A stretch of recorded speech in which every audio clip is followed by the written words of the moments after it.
Hello guys, welcome back to my channel. வீடியோக்குள்ள போறதுக்கு முன்னாடி வீடியோக்கு லைக் பண்ணிடுங்க. இப்போ வாங்க வீடியோக்குள்ள போகலாம்.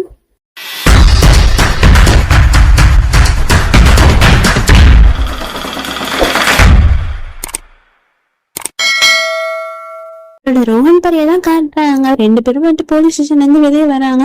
நம்மள மிஸ்ட் பின்னாடியே வந்துட்டு ஏதோ சொல்றதுக்காக போறா. என்னாச்சு மிஸ்ட், இப்பதான் இங்க டைம் போயிடுச்சுன்னு சொல்லிட்டு இருக்கேன், நீ என்ன ஏதோ சொல்ல இம்பார்ட்டன்ட் சொல்லிட்டு இருக்கா, என்ன விஷயம் அப்படின்னு கேட்டா, எங்க பார் ரோஹன், இப்போ வந்துட்டு ஒரு முக்கியமான விஷயம் சொல்லணும். நம்ம பரி இருக்கா இல்லையா, அவளுக்கு வந்துட்டு உன் மேல ரொம்ப பாசம் அதிகமா இருக்கு, உன்னை ரொம்ப லவ் பண்றா அப்படின்னு சொன்னா, பரி ஆமா என்னோட ஃப்ரெண்டு, ஸோ எனக்கும் வந்துட்டு ரொம்பவே அளவு இருக்கு, அதனால என்ன இப்போ இங்க பார் மிஸ்டேக், நம்மளோட டைமை வந்துட்டு நம்ம ரெண்டு பேரும் தான் செலவு பண்ண, அடுத்தவங்க பத்தி பேசாத இப்போ ப்ளீஸ் அப்படின்னு சொல்றேன். நம்மளோட மிஸ்டேக் ஒண்ணுமே புரியல, என்னடா இவ்வளவு சொல்றேன், உனக்கு இப்ப புரியாதா புரியல அப்படின்னு தான் ரியாக்ஷன் இருக்கு. அதுக்கப்புறம் வந்துட்டு நம்மளோட பரி வந்துட்டு கால் பண்ணிட்டு வந்துட்டு எங்க இருக்கு அப்படின்னு கேட்கிறேன். அதுக்கு அவனும் வந்துட்டு ஸ்டுடியோல தான் இருக்கேன், ஏன் பரி அப்படின்னு சொல்லிட்டு கேட்கிறேன். இல்ல நான் உன்னோட ஸ்டுடியோ வெளியே தான் இருக்கேன், சொன்னா சாப்பிடலாமா, நீ ஒர்க் முடிச்சுட்டு சொல்லு, நான் வந்துட்டு லேட்டா கூட வரேன் அப்படின்னு சொல்லுவா. இல்ல நான் வந்துட்டு வேற ஒரு ஸ்டுடியோல இருக்கேன், என்னோட ஸ்டுடியோல இல்ல, நம்ம வந்துட்டு இன்னொரு நாள் பாத்துக்கலாம் அப்படின்னு சொல்லிட்டு கால் கட் பண்ணிடுவான். நம்மளோட பரிக்கும் வந்துட்டு ஒரு மாதிரி இருக்கு. அவன் நேரா வந்துட்டு வீட்டுக்கு போவா. வீட்டுக்கு போயிட்டு அப்படியே உட்காந்துருப்பா, யோசிச்சுக்கிட்டே இருப்பா, என்னடா இப்படி ஆயிடுச்சு, ஏன் இப்பெல்லாம் பண்றான் அப்படின்னு சொல்லிட்டு. அப்போ வந்துட்டு ராதிகா பாட்டி வந்துட்டு பில்டிங் சம்பந்தப்பட்டமா வந்துட்டு ஏதோ ஒரு டாக்குமெண்ட் கேட்கறாங்க. அவளும் வந்துட்டு இருக்கிறதுக்காக கபோர்ட் ஓப்பன் பண்ணுவா. அப்போ வந்துட்டு நம்ம மிஸ்டர் வந்துட்டு பேக்ல வந்துட்டு பூவெல்லாம் போட்டு பத்திரப்படுத்தி வச்சிருந்தா இல்லையா, அதை பார்த்துட்டு வந்துட்டு இதுன்னு இப்படி இருக்கு அப்படின்னு சொல்லிட்டு அவளுக்கு ஒரு மாதிரி திங்கிங் ஓடிட்டு இருக்கு. அதுக்கப்புறமேட்டு வந்துட்டு நம்மளோட மிஸ்டர் ரோஹன் வந்துட்டு ஹோட்டலுக்கு போறாங்க. போயிட்டு அவங்க வந்துட்டு மிஸ்டி சொல்றா, 2 ரூம் தானே புக் பண்ண அப்படின்னு கேக்குறேன். இல்ல ஒரு ரூம் தான் புக் பண்ணேன், என் மேல உனக்கு நம்பிக்கை இல்லையா மிஸ்டி அப்படின்னு சொல்லிட்டு கேக்குறா. நம்மளோட மிஸ்டி முழிக்கிறா, இல்ல நான் 2 ரூம் தான் புக் பண்ணேன், பயப்படாத அப்படின்னு சொல்லிட்டு. அவனும் ஏன் நம்ம மிஸ்டி இப்படிலாம் வந்துட்டு கொஸ்டின் கேட்கறா, இப்படிலாம் கேட்கவே மாட்டாளே அப்படின்னு சொல்லிட்டு அவன் ஒரு சைடு யோசிக்கிறான். அதுக்கப்புறம் நம்ம மிஸ்டி கேஷுவலா சுத்தி பார்த்துட்டு இருக்கா. பார்த்தா வந்துட்டு நம்ம சீட் ஒரு பேட்டிங் உட்கார்ந்து இருக்காங்க. இதை பார்த்தா மிஸ்டிக்கு தூக்கி வேற போட்டுச்சு. ஐயோ இது என்னடா, இது பெரிய அபஸ்தகரமா இருக்கே அப்படின்னு சொல்லிட்டு அவளும் போய் ஒரு இடத்துல ஒழிப்பிக்கிறான். நம்மளோட ரோஹன் வந்துட்டு அங்கதான் நின்றுட்டு இருக்கான். ஐயோ இவன் வேற நிக்கிறானே அப்படின்னு சொல்லிட்டு கால் பண்றான். அவனும் திரும்பி பார்த்துட்டு பயங்கரமான ஷாக்க போய் ஒளிவானா அங்கேயே நின்றுட்டு கையை வச்சு மூலிய மறைச்சுக்கிறான். அந்த சீன் போற பாட்டிக்கு என்ன தெரியாதா என்ன, கண்டுபிடிச்சிட்டா. ஏ ரோஹன் நீங்க என்ன பண்ற அப்படின்னு சொல்லிட்டு பாட்டி கேட்கும் போது, அட நீங்க என்ன பண்றீங்க அப்படின்னு கேட்டா, நான் என் ஃப்ரெண்ட்ஸ் கூட வெளியே வந்திருக்கேன் அப்படின்னு சொல்லும் போது, சரி நீ என்னப்பா பண்ற அப்படின்னு கேட்டா, இல்ல நான் போட்டோஸ் எடுக்கிறதுக்காக வந்தேன் அப்படின்னு சொல்லணும். சரி என்னையும் எடுப்பா போட்டோஸ்லாம், சரி எனக்கு கூப்பிடு அப்படின்னு சொல்லிட்டு நம்மளோட ரோஹன் வந்துட்டு ஐயோ என்னடா பண்ணுன்னு சொல்லிட்டு அவங்க பேச்சு கொடுக்குறா. நம்மளோட மிஸ்டி வந்துட்டு அப்படியே நழுவி போயிடுறா. போயிட்டு அங்க இருக்கிற வாட்ச்மேன் கிட்ட வந்துட்டு கேப் மாதிரி புக் பண்றா. கேப் வந்துருது, அதுல ஏறி உட்காந்துடுறா. அப்பதான் நம்ம ரோஹன் மிஸ்டி கத்திக்கிட்டே வர, ஏன் இப்படிலாம் பண்றா, ஏதாச்சும் பேசலாம்ல, பேசாம ஏன் இப்படி போறா அப்படின்னு சொல்லிட்டு அவனுக்கே ஒரு மாதிரி இருக்கு. பரியதான் காட்டுறாங்க. பரி வந்துட்டு தூக்கமே வரல போல, அவருக்கு ஒரு மாதிரி இருக்கு. இன்னைக்கு வந்துட்டு மிஸ்டி வந்துட்டு வேற ஒரு ஃப்ரெண்டு கூட போனது அப்படின்னு சொல்லிட்டு அவளுக்கு எல்லாமே வந்துட்டு யோசிச்சு பார்த்துட்டு இருக்கா. ஏன் ஃப்ளவர்ஸ் எல்லாம் இப்படி பிச்சை போட்டு பத்திரமா வச்சிருக்கா அவ, அதையே பத்திரப்படுத்தி வைக்கணும் அப்படின்னு சொல்லிட்டு பயங்கரமான திங்கிங் போயிட்டு இருக்கு. ஏதாச்சும் அவங்களுக்குள்ள இருக்குமா, நம்ம மிஸ்டி மறைக்கிறாளா அப்படின்னு சொல்லிட்டு நம்ம பரி ரொம்ப திங்க் பண்ணிட்டு இருக்கா. அதுக்கப்புறம் அப்படியே காலையில ஆயிடுது. காலையில வந்துட்டு நம்மளோட மிஸ்டி நேரா வந்துட்டு பரிய பார்க்கதான் வரா. பரி வந்துட்டு உட்காந்து காஃபி குடிச்சிட்டு இருக்கா. இதை பார்த்துட்டு என்ன பரி எப்படி இருக்கா அப்படின்னு சொல்லிட்டு கேட்கும் போது, என்ன மிஸ்டி சீக்கிரமேட்டு 2 நாள்னு சொன்னாங்க பாட்டி, நீ என்ன இவ்வளவு சீக்கிரம் வந்துட்ட அப்படின்னு சொல்லி கேட்டா, இல்ல எனக்கு வந்துட்டு அங்க இருக்கிற மைண்டே இல்லை, எனக்கு ஒரு மாதிரி இருந்துச்சு, ஸோ அதான் நான் கிளம்பி வந்துட்டேன் அப்படின்னு சொல்றேன். அதுக்கப்புறம் அந்த ஃபிளவர்ஸை பாக்குறா. பார்த்தா வந்துட்டு நம்ம பரி பக்கத்துல இருக்கு. ஆட என்ன பரி நீ, நான் வந்துட்டு உன்னை இதெல்லாம் மறைச்சு வச்சு உன்னை பயமுடுத்தி உன்னை டார்ச்சர் பண்ணான்னு நினைச்சேன், ஆனா கண்டுபிடிச்சிட்டு போச்சு போ அப்படின்னு நினைக்கிறது. நம்ம பரி மனசு நினைக்கிறாச்சா, நம்ம அக்காவை நம்ம தப்பா நினைச்சிட்டோமே, அவங்க வந்துட்டு எப்பவுமே ரிலேட்டிவ்ஸ் தூக்கி போடணும் அப்படின்னு நினைக்க மாட்டா, அவன் என்ன மட்டும்தான் நினைச்சு பாப்பா அப்படின்னு சொல்லிட்டு நினைக்கிறேன். அதுக்கப்புறம் ராதிகா பாட்டி வந்துடுறான். உன்னோட ஃப்ரெண்டு வந்துட்டான், அந்த போலீஸ்கார ஃப்ரெண்டு வந்துட்டு சொன்னா இல்லையா ஸ்டார்டிங்ல, அந்த ஃப்ரெண்டு வந்துட்டான் போல. ஸோ வந்துட்டு நம்ம பரிய வந்துட்டு போக சொல்றாங்க.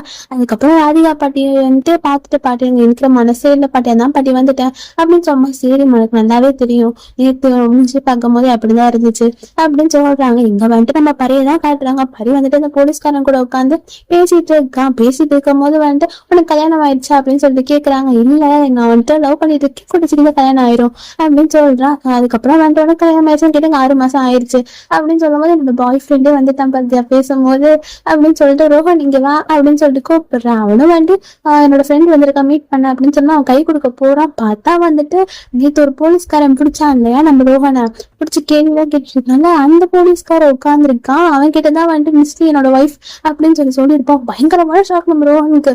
அதுக்கப்புறம் நம்ம மிஸ்டியும் வரா. பார்த்தா அவளுக்கும் பயங்கரமான ஷாக்கு. என்னடா இது இந்த போலீஸ்காரன் நம்ம ஃப்ரெண்டு சின்ன பிள்ளையோட ஃப்ரெண்டு அப்படின்னு சொல்லிட்டு அவ ஒரு சைடு ஷாக் ஆயிடுறா. அதுக்கப்புறம் நம்ம மிஸ்டேயும் வந்துட்டு ஹாய் அப்படின்னு சொல்லிட்டு சரி நீங்க ஒர்க் இருக்கு நான் போயிட்டு வந்துடுறேன் அப்படின்னு சொல்லிட்டு அவனும் கீழே இறங்கிடுறான். நம்மளோட ரோனும் வந்துட்டு அப்படியே வந்துட்டு ரூமுக்கு போயிடுறான். நம்மளோட மிஸ்டேக் கீழே போயிட்டு கால் பண்றான். கொஞ்சமாச்சும் அறிவு இருக்கா? எதுக்கு வந்துட்டு தேவையில்லாம ஒய்ஃப்னு சொன்னேன் இப்படி கண்டவன்ட்டு சொல்லி என் மண்டியில வந்துட்டு தலையில இவ்வளவு ப்ரெஷர் கொடுக்குற ரோஹன். நீ என்னை வந்துட்டு நீ சந்தோஷப்படுத்தணும்னு நினைக்கிற. ஆனா வந்துட்டு நீ வந்துட்டு சந்தோஷப்படுத்த மட்டும் பண்ணல, இந்த மாதிரி கஷ்டப்படுத்துற டிப்ரெஷன் பண்ற கண்டபடி அவன் கத்திட்டு போனை வச்சான். நம்ம ரோனுக்கு வந்துட்டு ஒரு மாதிரி கஷ்டமா இருக்கு. அதுக்கப்புறம் வந்து அந்த போலீஸ்காரனும் சொல்றான் இந்த மாதிரி நான் போறேன் டைம் ஆயிடுச்சு அப்படின்னு சொல்றேன். போனவன் என்ன நினைச்சான்னு தெரியல மிஸ்டேக் மேரேஜ் ஆயிடுச்சா அப்படின்னு கேக்குறான். அதோ உனக்கு தான் கல்யாணம் ஆயிடுச்சுல அதுக்கப்புறம் உனக்கு என்ன இருக்கு அப்படின்னு சொன்னா இல்ல நான் சும்மா என் ஃப்ரெண்ட சைல்ட்ஹுட் ஃப்ரெண்ட கேக்குறேன் அப்படின்னு சொல்லாம அவளுக்கு இல்ல கல்யாணம் ஆகல அப்படின்னு சொன்னா அவனுக்கு இன்னும் பயங்கரமான ஷாக் கொடுக்குது. சரி நான் போயிட்டு வரேன் அப்படின்னு சொல்லிட்டு அவன் கீழே போறான். போனா வந்துட்டு மிஸ்டி இருக்கா. அதை பார்த்து மிஸ்டி அப்படின்னு சொல்லிட்டு கூப்பிட்டு 2 பேரும் பேசுறாங்க. என்ன மிஸ்டி நீ பண்ணிட்டு இருக்க? உன்னோட தங்கச்சிக்கு நீ துரோகம் பண்றியா? உனக்கு கொஞ்சம் கூட இதுவா இல்லையா? நீ வந்துட்டு எப்பவுமே வந்துட்டு இங்க ரோல் மாடலா தான் இருந்திருக்க. சின்ன பிள்ளைல இருந்து உன்னை பாத்திருக்கேன். இங்க 2 பேருக்கும் நீ ரோல் மாடலா தான் இருந்திருக்க. உன் தங்கச்சி நீ எவ்வளவு கேர் பண்ணி பார்த்துப்ப. அவளுக்கு ஏதாச்சும் எவ்வளவு விட்டு கொடுத்து போவ. ஆனா நீ வந்து அவளுக்கு இவ்வளவு பேர் நம்பி துரோகம் பண்றியா அப்படின்னு சொன்னாங்க. பார் உனக்கு எதுவுமே தெரியாது. உனக்கு சொல்லி புரிய வைக்கவே என்னால முடியாது. சோ இப்ப நான் கண்ணுக்கு தப்பாதான் தெரியுவேன். தப்பா தெரிஞ்சாலும் பரவாயில்ல அப்படின்னு சொல்லிட்டு அவன் மிஸ்டி சொல்றா. அதுக்கப்புறம் அந்த போலீஸ்காரனும் வந்துட்டு இங்க பாரு உங்களோட தங்கச்சி நீ சாவடிச்சிடாது. அவ சித்திரவாதம் மட்டும் தெரிஞ்சா தயவு செஞ்சு அவளுக்கு உண்மையா இரு அப்படின்னு சொல்லிட்டு அவனும் போயிடுறான். நம்ம பரி தான் காட்டுறாங்க. பரி வந்துட்டு ரோஹன் ரூமுக்கு வரா. வந்துட்டு என்ன ரோஹன் நம்ம இன்னைக்கு வந்து டின்னருக்கு வெளியே போலாமா என்னோட ட்ரீட் அப்படின்னு சொல்றா. சரி நான் எனக்கு பிடிச்ச ஹோட்டல் புக் பண்றேன். நான் மறக்காம நைட்டு 7 மணிக்கெல்லாம் ஷார்ப்பா வந்துடுறேன் அப்படின்னு சொல்றான். அவனும் ஓகேன்னு சொல்றான். அதுக்கப்புறம் வந்துட்டு அவன் ரொம்பவே தயங்கிட்டு அந்த போலீஸ்காரன் உனக்கு என்ன எப்படி உனக்கு பழக்கம் அப்படின்னு கேட்டோடனே பரி உடனே வந்துட்டு மனசுல நினைக்கிறேன் ஓஹோ பொசசிவ் ஆகுறான் போல.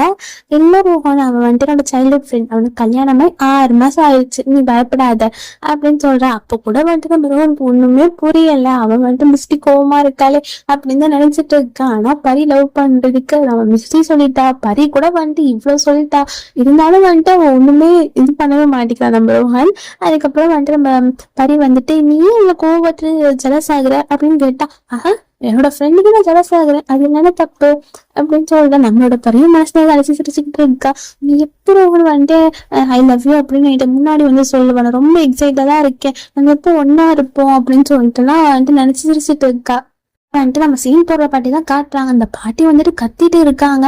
சார் 2 நாள் தான் ட்ரிப் போனோம். ஆனா இவ்வளவு ட்ரெஸ் எடுத்துட்டு போயிட்டோம். இப்ப இதெல்லாம் என்ன பண்ணி சரி பண்றது? இதுவும் இல்லாம அருணாள் வேற வீடையே 2 ஆக்கிட்டான். இதெல்லாம் எப்ப கிளீன் பண்ணி முடிக்கிறது அப்படின்னு சொல்லிட்டு மண்டையை பிச்சுட்டு இருக்காங்க. அப்ப வந்துட்டு நம்ம ராதிகா பாட்டி வராங்க. வந்துட்டு என்ன இவ்வளவு கத்திட்டு இருக்கா அப்படின்னு கேட்டாங்க. பாரு எப்படி இருக்கு பாரு ராதிகா வீட அப்படின்னு சொல்றாங்க. அதுக்கப்புறம் வந்து இந்த ராதிகா பாட்டியை உட்கார வச்சுட்டு நீ இவ்வளவு எனக்கு வந்துட்டு ஒரு பாய் ஃப்ரெண்ட் கிடைச்சிருக்கான். அவன் தான் டெக்ஸ்ட் பண்ணிட்டு இருக்கான் அப்படின்னு சொல்லுவாங்க. நம்ம ராதிகா பாட்டி வாயில கழிச்சிடுறாங்க.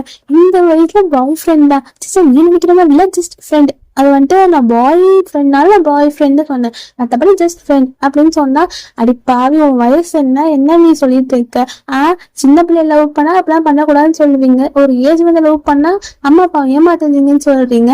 இப்போ வயசாயும் லவ் பண்ணா வயசான்னு சொல்லுவீங்களா? அப்ப நீ இந்த வயசுல நான் ஃப்ரெண்டு கிட்ட எல்லாம் பேசுறது வைக்கிறது நான் ஜாலியா இருக்கிறது அப்படின்னு சொல்றாங்க. ஆமா அதுக்கப்புறம் வந்துட்டு நம்ம ரோஹனும் வந்தா நீங்க அங்க உனக்கு தெரியுமா அப்படின்னு சொல்லி கேக்குறாங்க.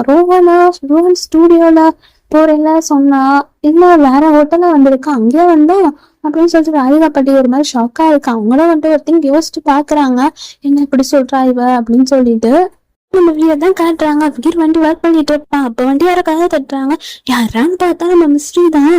மிஸ்ட்ரி வந்துட்டு வீடு கிட்ட வந்திருக்கா. வந்துட்டு வா மிஸ்ட்ரி அப்படின்னு சொல்லிட்டு சேரெல்லாம் வந்துட்டு சரி பண்ணி உட்கார வைக்கிறான். அதுக்கப்புறம் வந்துட்டு தான் குடிக்கிறியா மிஸ்ட்ரி அப்படின்னு கேட்டா இல்ல வேணாம் அப்படின்னு சொன்னேன். அவன் ஏதோ ஆர்டர் எல்லாம் பண்றான். பண்ணிட்டு என்ன மிஸ்ட்ரி இப்போ என்ன பண்ணலான் இருக்கா அப்படின்னு கேட்டா இல்ல வீர் நான் வந்துட்டு அந்த போஸ்ட் பண்ண சொன்னீங்க அதை பண்ணிடுறியா? பண்ணிட்டேன் இன்னைக்குள்ள போயிடும் நான் ரோன் இதுலதான் பண்ணேன் அப்படின்னு சொன்னா சரி சரி அப்படின்னு சொல்றேன். நம்ம வந்துட்டு இதுக்கப்புறம் நியூவா வந்து நம்ம லைஃபை ஸ்டார்ட் பண்ணணும். இதுக்கு முன்னாடி நடந்தெல்லாம் மறந்துரு, ஓகேவா? எனக்கு ப்ராமிஸ் பண்ணி கொடுத்தல ஞாபகம் இருக்கா அப்படின்னு சொல்லிட்டு கேட்கிறேன். ஏதோ வந்துட்டு இந்த ஒரு கேம் மாதிரி ப்ளே பண்ணிட்டு இருக்காங்க. நம்ம பரிய வந்துட்டு சேர்க்கறதுக்காக தான் வந்துட்டு இந்த மாதிரி பண்ணிட்டு இருக்காங்க. அது மட்டும் எனக்கு நல்லாவே தெரியுது. அதுக்கப்புறம் வந்துட்டு நம்ம மிஸ்டேக் கால் வருது இந்த போஸ்ட்மேன் கிட்ட இருந்து. யார்கிட்ட நான் கொடுக்கணும், உங்க வீட்டுக்கிட்ட வந்துட்டேன் அப்படின்னு சொல்றாங்க. ரோஹன் கிட்ட மட்டும் கொடுங்க அப்படின்னு சொல்லி அவனும் கால் கட் பண்ணிடுறான். இங்க வந்துட்டு நம்ம பரியை தான் காட்டாங்க. பரி வந்துட்டு போய் சரி வந்திருக்காங்களே அப்படின்னு சொல்லிட்டு ஓபன் பண்ண போறா. அவன் வந்துட்டு ரோஹன் சாப்பிட்டு தான் கொடுப்பேன் அப்படின்னு சொல்லி பரி போயிடுறா வெளியே. நம்ம ரோஹன் வந்துட்டு எடுத்து பாக்குறான். என்ன மிஸ்டேக் வந்துட்டு கோர்ட்ல இருந்து வந்திருக்கு, என்னவா இருக்கும், அது என்னோட நேம்ல வந்திருக்கே இதுல சைட்ல அப்படின்னு பார்த்துட்டு ஓபன் பண்ணி பாக்குறான். தான் நம்ம வீரோட ஃபேமிலி தான் அதை பண்ணியிருக்காங்க, மிஸ்டேக் கிட்னாப் பண்ணியிருக்காங்க தெரிஞ்சோடனே செம்ம கோவம் வந்துடுது அவனுக்கு. கோவத்துல வந்துட்டு மிஸ்டேக்கு தான் கால் ட்ரை பண்றேன், இங்க மிஸ்டேக் தான் காட்டுறாங்க. மிஸ்டேக் வந்துட்டு என்னமோ வேற வந்துட்டு ஸ்நாக்ஸ் தான் வைக்கிறாங்க. இப்போ எனக்கு டைம் ஆயிடுச்சு, நான் போயிட்டு வந்துடுறேன் அப்படின்னு சொல்றேன். அவனும் வந்துட்டு சரி அப்படின்னு சொல்லிட்டு அவனும் போக பார்க்கலாம். ரோஹன் கால் பண்றான். ரோஹன் வந்துட்டு பார்த்துட்டான் போல, அதான கால் பண்றான். நீ வந்துட்டு ஜாக்கிரதையா இரு, என்ன ஆனாலும் எதுவும் சொல்லிடாத அப்படின்னு சொல்றான். அவனும் வந்துட்டு சரி நான் என்ன தானே பார்த்துப்பேன், எனக்கு இதே மாதிரிதான் எனக்கும் ஃபீல் ஆயிருக்கும், நான் அப்படிதான் ரியாக்ட் பண்ணுவேன் அவன் இடத்துல இருந்தாலும் அப்படின்னு அவனும் சொல்றான். ஏதோ வந்துட்டு பிளான் பண்ணிருக்காங்க ஒரு 2 பேரும், அது மட்டும் நல்லாவே தெரியுது. அதுக்கப்புறம் நம்மளோட ரோஹனும் திரும்ப திரும்ப திரும்ப கால் ட்ரை பண்ணிட்டே இருக்கான். நம்ம மிஸ்டர் அட்டனே பண்ண மாட்டேங்கிறான். அப்புறம் நம்ம ரோஹனை வண்டி எடுத்துட்டு வரான். இந்த பக்கம் வந்துட்டு நம்ம மிஸ்டரி வந்துட்டு இங்கே கார் எடுத்துட்டு போறான். நம்மளோட ரோஹன் நேரா வந்துட்டு வீர்கிட்ட சண்டை போடுறதுக்காக தான் வரான். கையை முறுக்கிக்கிட்டு வரான். அவ்வளவு கோவத்தோட நேரா அவனை தர இதுல போய் செவுத்துல ஓட்டிட்டு எப்படா நீ இப்பெல்லாம் பண்ணனா மிஸ்டரிய போயிட்டு அவங்க வந்து ஏதாச்சும் பண்ணிருப்பாங்க, அவங்க கண்ணை வச்சு ஷூட் பண்ணியிருந்தா என்ன ஆயிருக்கும், இல்ல அவங்க ரேப் பண்ணியிருந்தா என்ன ஆயிருக்கும், கொஞ்சமாச்சும் யோசிச்சு பாத்தியாடா நீ அப்படின்னு சொல்லிட்டு பல்லாருன்னு கண்ணத்துல விட்டுறான். அதுக்கப்புறம் நம்ம வீரும் தடுக்க பாக்குறான். இங்க பாரு, எங்க அம்மா அப்பா தான் தப்பு பண்ணாங்க, அதுக்கு நான் வந்துட்டு சாரியும் கேட்டுட்டேன், எங்க அம்மா அப்பாவும் சாரி கேட்டுட்டாங்க, அவன் மனசாரதான் வந்து இந்த கேஸை வாபஸ் வாங்கினா, நீ ஏன் வேணா கேட்டுக்கோ அப்படின்னு சொன்னா அவன் கேட்கற மாதிரி இல்ல. திரும்ப திரும்ப நம்ம வீரை அடிக்கதான் பாக்குறான். வீரோட வாயில பிளட்டே வர ஆரம்பிச்சிருச்சு பாவம். அதுக்கப்புறம் அவனும் ஏதோ சொல்ல ட்ரை பண்றான். இங்க பாருடா, நீ வந்துட்டு நான் அடிச்சிட்டு இருப்பேன், நான் சும்மா இருப்பேனா, நீ வேணா கேட்டு பாத்துக்கோ அப்படின்னு சொல்றான். அவன் அதெல்லாம் கேட்கற மாதிரியே இல்ல. கோவத்தை அடிக்காம டக்குன்னு நம்ம வீரை வந்து கை பிடிச்சிடுறான். கையை பிடிச்சிட்டு நீ மிஸ்டேக்க போய் கேட்டுட்டே இந்த சண்டை போடு அப்படின்னு சொல்லும் போது அவனும் வந்துட்டு இது பண்றான். அப்புறம் வாட்ச்மேன் தான் வந்துட்டு கூட்டிட்டு போயிடுறாங்க. தான் காட்டுறாங்க. பரி வந்துட்டு சூப்பரா ஒர்க் பண்ணிட்டு இருக்கா, எல்லாமே அழகா அரேஞ்ச் பண்ணி இது இப்படி பண்ணா கரெக்டா இருக்கும் அப்படின்னு சொல்லிட்டு அண்ணன் கிட்ட எல்லாம் சொல்லிட்டு இருக்கா. அண்ணன் இருக்கிறனாலதான் நம்ம வேலைலாம் ரொம்ப சீக்கிரமா முடியுது. சரி இப்ப வந்துட்டு நம்ம என்ன பண்ணலாம் அப்படின்னு சொல்லி திங்க் பண்ணிட்டு இருக்கும் போது வந்துட்டு மிஸ்டேக் எல்லாம் பார்த்துட்டு ரொம்பவே இம்ப்ரெஸ் ஆயிடுறா. பரவாயில்லையே நம்மளோட பரி இவ்வளவு அழகா ஒர்க் பண்றாளே, என்ன சூப்பரா பண்றா, இப்ப சொன்னா கரெக்டா இருக்கும் இந்த பொறுப்பு சொல்லிட்டு இதை மனசுல நினைச்சிட்டு இருக்கா. அதுக்கப்புறம் வந்துட்டு நம்மளோட பரியும் வந்துட்டு ஒர்க் பண்ணிட்டு இருக்கும்போது வந்து பார்த்துட்டு சூப்பரா பண்ற பாரு, எனக்கு அந்த ஒர்க் ரொம்பவே பிடிச்சிருக்கு, சரி மிஸ் ஒர்க் வந்துட்டு மாத்தணும்னா சொல்லு, நான் வந்து சேஞ்ச் பண்ணிடுறேன் அப்படின்னு சொன்னா. இல்ல நீ பர்ஃபெக்டா பண்ற, அப்புறம் வந்துட்டு ஒரு இம்பார்ட்டன்டான டாக்குமெண்ட்ல வந்து சைன் பண்ணணும், ஸோ அதை சைன் பண்றியா அப்படின்னு சொன்னா அதை கொஞ்சம் கூட படிச்சு பார்க்காம எதையும் பார்க்காம அவ்வளோ ட்ரெஸ் பண்ணி நம்மளோட பரி டக்குனு வந்து சைன் போட்டுறா. நம்மளோட மிஸ்டி வந்து நினைக்கிறா எனக்கு இதுதான் மிஸ் பரி உனக்கு ரொம்ப பிடிச்சது, கொஞ்சமாச்சும் பாத்தியா படிச்சு என்ன பேப்பர்ஸ் எதுவுமே பார்க்கல, இந்த கண்ணை முடிட்டு நீ நம்புற, இப்படி இருக்கிற ஒண்ணு என்னால எப்படி ஏமாத்த முடியும் பாரு, நான் வந்துட்டு ஏமாத்தல பாரு, இதுக்கு நீ தான் கரெக்டா இருப்ப, உனக்கும் அனுஷ்கும் தான் இது எல்லாமே பின்னாடி, எனக்கு இதுல எதுவுமே இல்லை, நீ வந்துட்டு இதுக்கப்புறம் க்ரோ பண்ணணும் நம்மளோட, எனக்கு நல்லாவே தெரியும் உன்னால இதை ரொம்பவே அழகா பண்ண முடியும் அப்படின்னு சொல்லிட்டு, அதனாலதான் இவ்வளவு பெரிய பொறுப்பை உங்ககிட்ட கொடுக்குறேன் பாரு அவன மனசுல நினைச்சிட்டு இருக்கா. சரி டைம் ஆயிடுச்சு நான் போறேன் அப்படின்னு சொல்லிட்டு போறான். நம்மளோட ரோஹன் கால் பண்ணிட்டு இருக்கான். கால் அட்டன் பண்ணிட்டு என்ன ரோஹன் எனக்கு வந்து மீட்டிங்ல இருக்கேன், சும்மா சும்மா கால் பண்ணிட்டு இருக்காது அப்படின்னு சொல்லி டக்குனு கட் பண்ணிடுறான். நம்மளோட ரோஹனை வந்து ரொம்ப கோவத்தோட இந்த போனை தூக்கி போட்டு வரான். நம்மளோட மிஸ்டேக்கு ஒரு மாதிரி கில்ட்டா ஃபீல் ஆகுது. இதுக்கப்புறம் வர வீடியோஸ் எல்லாமே ரொம்ப இன்ட்ரெஸ்டிங்கா இருக்கும். ஸோ வெயிட் பண்ணி பாருங்க. இந்த வீடியோ கண்டிப்பா பிடிச்சிருக்கும். நம்பரும் பிடிச்சிருந்தா லைக் பண்ணுங்க, ஷேர் பண்ணுங்க, கமெண்ட்ஸ் பண்ணுங்க. அது வரைக்கும் பை ஃப்ரெண்ட்ஸ்.